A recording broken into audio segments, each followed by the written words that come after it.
Isso, a nossa cultura criou isso. Então, para proteger o pastor, a ideia é que ele tenha um conselheiro fora e não dentro. Irmãos, nós temos ainda 20 minutos para perguntas, considerações. Eu vou pedir que quem quiser fazer uma pergunta, observação, venha aqui à frente, a menos que você está naquela lista lá que, se falar em público, é pior do que morrer, eu vou até você e entrego o microfone, tá? Mão para cima, quem quer fazer uma pergunta, alguma observação? Cadê os apóstolos? Agora pode falar, não tem problema não. Cadê? Sim. Eu queria pedir só um esclarecimento na questão do conselheiro do pastor, porque no sentido do desgaste do dia a dia do pastor, eu creio que ele tem que ter um conselheiro. Só que o que deu a entender foi o seguinte: quando a pessoa ela tem um pecado, ela tem que conversar com o pastor de fora. E, no meu entender, a pessoa tem que prestar conta para o ministério. Então, tipo assim, se eu cair, no caso de pastor, se eu cair, eu tenho que conversar com o meu pastor e tenho que responder para o ministério, tem que ser disciplinado.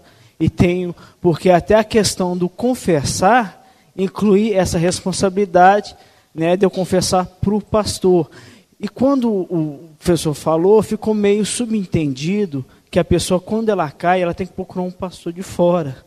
Eu queria pedir só essa diferenciação, questão de estresse ministerial, pedir um conselheiro, e questão de pecado, essa questão. Os irmãos entenderam a pergunta dele? Se o pastor pecou, ele vai contar o pecado para quem é de fora? Ele tem que contar para quem está de dentro. É aqui que ele tem que prestar conta. Não é? É exatamente isso. Então, vou me expressar melhor. O conselheiro não é para o pastor ir lá e falar o que ele não pode falar aqui. O conselheiro é aquele que vai ajudar o pastor a não pecar. Irmãos, o pastor Caio Fábio, ele escreveu um livro. Ele começou lá, Confissões do Pastor. Depois ele escreveu um livro, Sem Barganhas com Deus. Então, um livro assim bastante franco, que ele expõe o lado humano dele. E uma coisa que ele colocou lá que eu achei muito interessante é que ele diz: pastor, ele é assediado o tempo todo, ele sofre de insinuação. Irmãos, isso fala de um pastor, e os pastores que estão aqui podem discordar. Ele sofre de assédio feminino dentro, fora da igreja o tempo todo.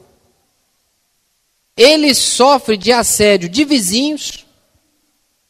Ele sofre do problema do assédio do dinheiro, porque passa muito dinheiro na mão dele. Então, é o assédio do poder, o assédio sexual. Aquele negócio de todo mundo bater a mão no ombro, falar, ó pastor, isso vai subindo o ego dele. Ele é uma única pessoa que tem que administrar tudo isso sem explodir.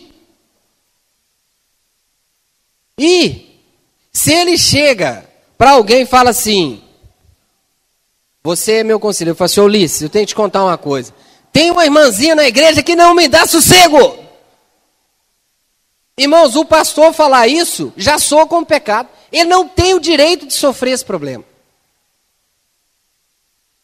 Tem uma hora que ele fala lá assim: eu subia para o púlpito, ela saía, ele contando uma experiência, ela saía lá de trás, se referindo a uma irmãzinha. Ela sentava no banco da frente, com uma saia espiritual, e ficava o tempo todo, irmãos, cruzando perna, descruzando, cruzando, descruzando. Sabe o que ele fala? Eu não tinha ninguém para contar isso, porque só o contar já era pecado, eu não tinha direito de ter esse problema. Quando a DNI fala de um conselheiro externo, fala o seguinte, uma coisa que se chama sinceridade ministerial. É você falar das suas dificuldades e ser sincero, aberto. Não trata do pecado. O pecado é interno, viu, irmãos? O conselheiro, pastor Carlos, visa te ajudar a vencer o problema. Te ajudar a superar o problema. Você todo dia passa na sua mão 50 mil reais, aquela igreja enorme, e você está lá com as contas tudo pendurado no banco, 50 mil para lá, para cá, não tem ninguém vendo. Por que lá quando fez a pesquisa na Europa, a questão da transparência, os pastores ficaram em último? Ninguém se atenta para o fato de que não é só as pessoas aí fora, os políticos, que não podem ver dinheiro que se corrompe, não. O ser humano, irmãos, é tocado pelo poder. E um pastor chegar e dizer, olha, eu não quero pôr mão no dinheiro, tira isso daqui. A igreja tem que entender, é um homem sério. Ele sabe que ele tem que afastar. Irmãos, mas qual o pastor que vai falar isso? Os irmãos vão olhar e falar assim, o pastor está doido para passar a mão no dinheiro da igreja. Compreende? Então, um conselheiro externo é alguém que o pastor pode ser, ele enquanto ser humano, não é pastor não. É um crente que está lutando, como qualquer outro, contra as tentações que estão em volta dele. Não é? E nós temos que entender que, apesar dele ser pastor, ele não toma uma pílula atômica. Hoje eu vou pregar, então vou tomar a pílula azulzinha, que é a pílula do poder. Aí eu tomo uma bomba no púlpito. Amanhã eu vou trabalhar e tem lá uma colega de trabalho insinuante, provocante, que está me tirando do sério, vou tomar a pílula contra o desejo sexual. E joga a pílula no peito. Irmãos, ninguém tem essa pílula. Nem o pastor. Só que às vezes ele tem que lidar com isso, ó, caladinho, porque ele não tem com quem se abrir. E aí o que o DNI fala? Você precisa se abrir, mas tem que buscar alguém fora. Porque o que a pesquisa constatou é que na maior parte dos casos em que o pastor pegou alguém próximo, o problema voltou-se contra ele. E o pior, irmãos, quando o pastor soube que o irmão não aguentou segurar a onda, a igreja toda já sabia. E aí vocês imaginam como é que a história vai, né? Do pastor que estava com dificuldade de lidar com o dinheiro para o pastor que estava metendo a mão no dinheiro. Ele teve que se explicar, inclusive na pesquisa mostra exemplo, o pastor teve que quebrar o sigilo bancário dele, puxar extrato dos últimos 12 meses para mostrar que ele não teve nenhuma movimentação bancária que não estivesse dentro do orçamento dele. Sabe por quê? Porque o problema que ele viveu, que ele compartilhou com um conselheiro local, é que ele estava sendo tentado em resolver os problemas financeiros dele com o dinheiro da igreja. E quando a notícia vazou como se ele já estivesse praticando. O dano foi terrível, ele teve que ser transferido de igreja. Por quê? Porque ele simplesmente não conseguia mais se relacionar com os irmãos. Porque toda vez que ele viu um irmão batendo papo, conversando, ele achava, está falando que eu catei dinheiro da igreja. Irmãos, isso é horrível. Ele está lutando contra ele. Não cometeu esse pecado, mas está na conta dele. Pode, Senhor, irmãos. Na realidade não é uma pergunta, é um comentário. Eu acho que a principal característica desse conselheiro externo é que ele não é influenciado pelo contexto, né, da igreja, que aquele pastor que está pedindo o conselho, ou seja, ele não conhece as pessoas para favorecer um ou favorecer o outro. Então, com certeza, analisando de maneira lógica, é muito mais fácil eu dar um conselho para alguém que me pede, sem ter nenhuma influência para um ou para outro. Então, com certeza, é melhor. Externo tá fora disso aí. Muito obrigado, irmãos. É isso mesmo. Está fora, né? Melk? Dentro dessa liderança capacitadora, você disse, um tópico que você comentou, é do... Deixa eu ver aqui. Do ministério orientado pelos dons. Só que a gente faz uma confusão entre ministérios de dons, dons espirituais, chamado ministerial. Eu queria que você falasse aí com suas palavras aí, uma diferença entre essas coisas. Irmãos, a observação dele foi o seguinte: ministérios orientados pelos dons é o nome que a DNI deu. Mas qual que é a diferença de dom ministerial e dom espiritual? Bom, do ponto de vista da teologia bíblica, a coisa funciona da seguinte maneira: os dons do Espírito são habilidades que recebemos para exercermos o ministério. Então imagina o pastor Zé Osmar. É um estudioso da palavra de Deus, mas Deus deu para ele, através do Espírito, uma ousadia para poder falar com intrepidez, para poder falar com contundência. A irmã que tem um chamado para orar pelas pessoas. Deus vai dar para ela, imagine, o dom de cura, que às vezes vai orar para uma pessoa que está enferma. Não é? E às vezes, irmãos, Deus age mesmo que você não tenha o dom. Eu já orei para minha filha, uma febre que não passava de jeito nenhum, e eu não tenho dom de cura, não. Mas aquele negócio me incomodava, já estava se arrastando há 3 dias. E por fim eu desisti, pus as mãos sobre a cabeça dela e orei. Irmãos, eu fiquei até meio confuso, que eu pensei, puxa vida, eu dei o remédio para ela umas 4 horas atrás e ela está com febre. Será que o remédio demorou tanto a fazer efeito? Fiquei até confuso. Porque eu orei, cerca de 15 minutos depois ela não tinha mais nada. Então veja só, o dom ministerial é diferente do dom, que é o que a gente chama de dons espirituais. Os dons espirituais estão a serviço, do dom ministerial. Então, se o seu dom, um exemplo, o pastor observou que você está pronto para liderar um pequeno grupo, você vai coordenar uma célula. Então, você está liderando a célula lá. Deus pode te dar algum tipo de dom espiritual de maneira a facilitar o seu exercício. Não é? Você vai trabalhar fazendo incursões em presídios, evangelização de detentos, por exemplo. Isso está no seu coração, você compreende que isso é uma vocação que Deus te deu, mas lá, de repente, Deus pode te dar, vamos assim dizer, como um presente, um dom de discernimento de espírito, porque você entra na cela, enquanto tem uma ali com o coração aberto, prestando atenção no que você está falando, o outro ali do lado está pensando um jeito de te roubar. Ou então, quando você entra na cela, e tem um testemunho muito bonito disso, o pastor Robson, amigo meu, formou comigo na faculdade, é pastor da igreja da Lagoinha, ele falou que ele entrou dentro de um centro de detenção, pastor Fernando, e estava evangelizando um detento lá que estava abrindo o coração para Jesus, estava fazendo um trabalho com eles há cerca de 6 meses. Um dia ele entrou na cela e Deus falou com ele assim, ó, esse que está deitado, dizer que tinha um rapaz franzino, careca, deitado, está planejando matar ele. Ele era a pessoa que estava evangelizando hoje. E aí, o pastor Robson disse que não sabia bem o que fazer, então ele começou a evangelizar esse, falando alto. Jesus conhece seu coração. Vai querendo que o outro escutasse. Deus não irá deixar passar impune nenhum ato de violência, e ninguém que atentar contra a vida do próximo vai passar ileso da mão de Deus. Que ele estava com medo de falar diretamente para o outro, né? E mais ainda, irmãos, Deus falou com ele que ele estava armado. Que essa pessoa estava armada. E ele não sabia o que fazer. Ele falou comigo, Marcos, nunca mais. Ele disse que isso tinha acontecido com ele há 8 anos. Quando a gente estudava, isso aconteceu comigo há 8 anos. Foi uma única vez Deus deu para ele. Então, os dons espirituais são habilidades que nós recebemos para o exercício do ministério. E isso pode ser algo que você tem mesmo, é algo que te acompanha, ou é algo que acontece esporadicamente, como aconteceu com o pastor Robson. E aí, quando ele ficou apreensivo, que ele ia ter que ir embora, né, ele foi embora, e Deus falou que aquela pessoa estava intencionando matar aquela pessoa que estava evangelizando naquela noite.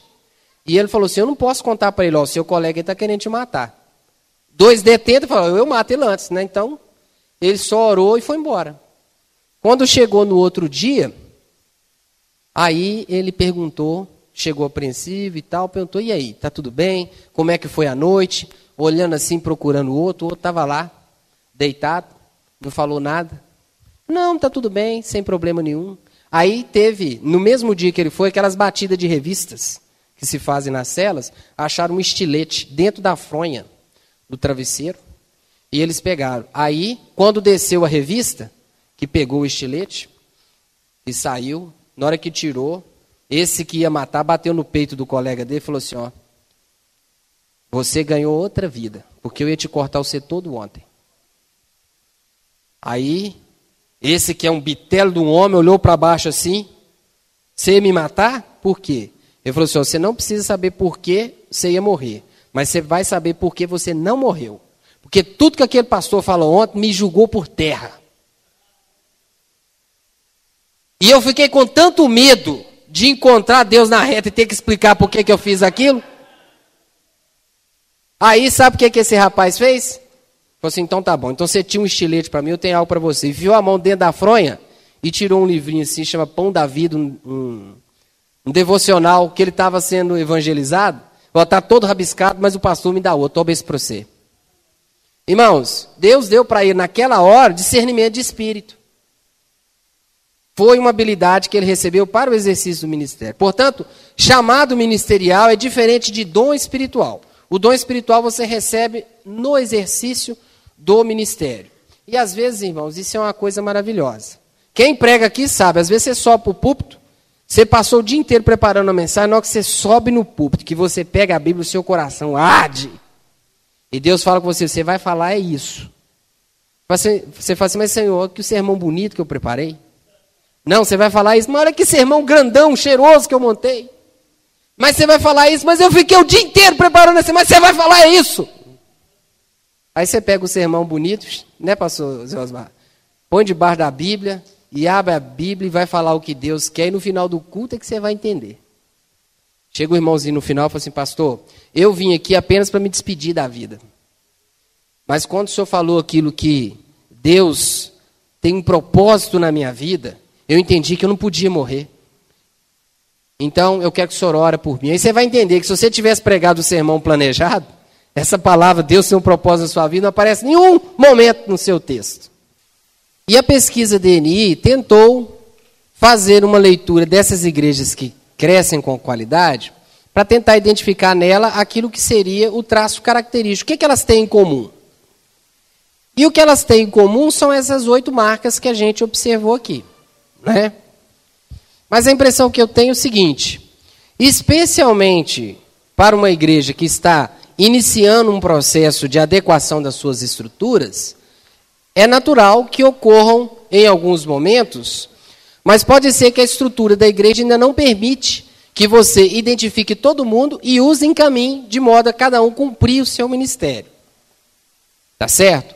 Isso, consequentemente, vai fazer com que uns estejam em plena atividade e outros que têm chamado, têm vocação, também poderiam estar ali, mas não estão. Por quê?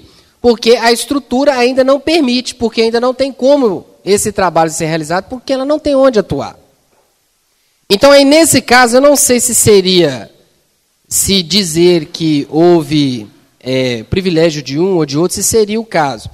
E a impressão que eu tenho é que, se aconteceu algo nesse sentido, talvez seja porque a igreja ainda não tem os espaços necessários para arrebanhar todos os vocacionados. E também tem que considerar uma outra coisa, que é o seguinte, o crivo é muito subjetivo, viu, irmãos? Então, às vezes, o pastor pode identificar alguém que fala bem, que se expressa bem, que tem uma linguagem corporal bem formada, etc. Mas ele sabe que não está pronto ou não é um vocacionado para ministrar à frente do povo, para ensinar. Enfim, muito embora essa pessoa se ache que é, ou pense que é.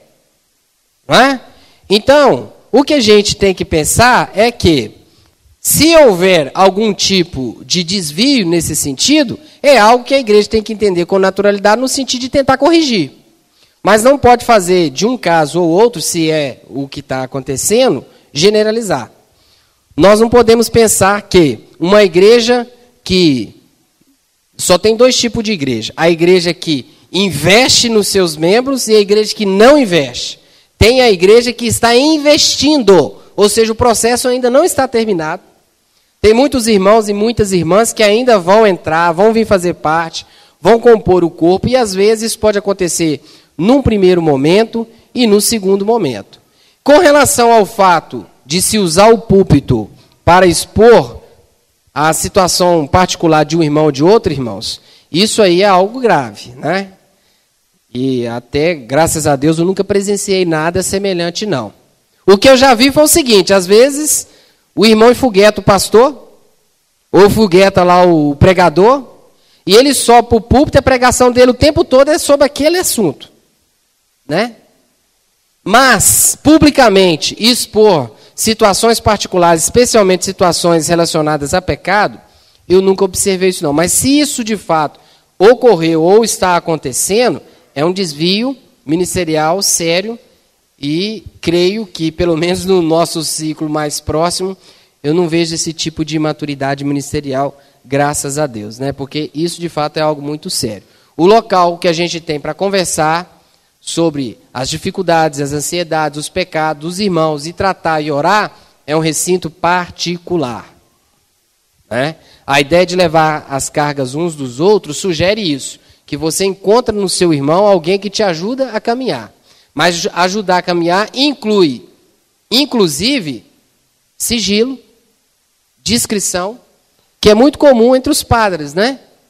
O padre sabe fazer isso. E nós temos que saber fazer melhor do que eles. Né? Ouvir a ansiedade, o problema do irmão, oferecer para ele o seu ombro, sem se tornar você um problema. Que às vezes, quando ele aproximou de você, ele tinha um problema. Pode ser que no final você seja o segundo problema. Né? Eu penso que não é o nosso caso. De todo modo, irmãos, sabe quantos anos se demora para fazer a aplicação dos 8 passos, irmãos? Começando desde o início, de 3 a 5 anos, para que uma igreja esteja pronta para desenvolver os 8 passos. Então, isso significa que, se nós amanhã decidirmos que vamos trabalhar as 8 marcas e vamos investir forte nela, não adianta esperar um retorno imediato. Tem um período de transição aí, que pode variar de 3 até 5 anos, mas todas as igrejas que trabalharam esses pontos, segundo essa pesquisa, alcançaram um crescimento não somente numérico, mas também um crescimento em qualidade. Irmãos, eu agradeço a todos vocês pela paciência que vocês tiveram. Me desculpa pela correria, às vezes tive que atropelar um item e o outro, porque o tempo não permite muito, né? Mas espero que Deus tenha falado ao seu coração, e aquilo que nós não falamos aqui, certamente Deus está trabalhando na sua mente. Você tem uma liderança capacitadora, e certamente algo de novo vai chegar na sua vida também.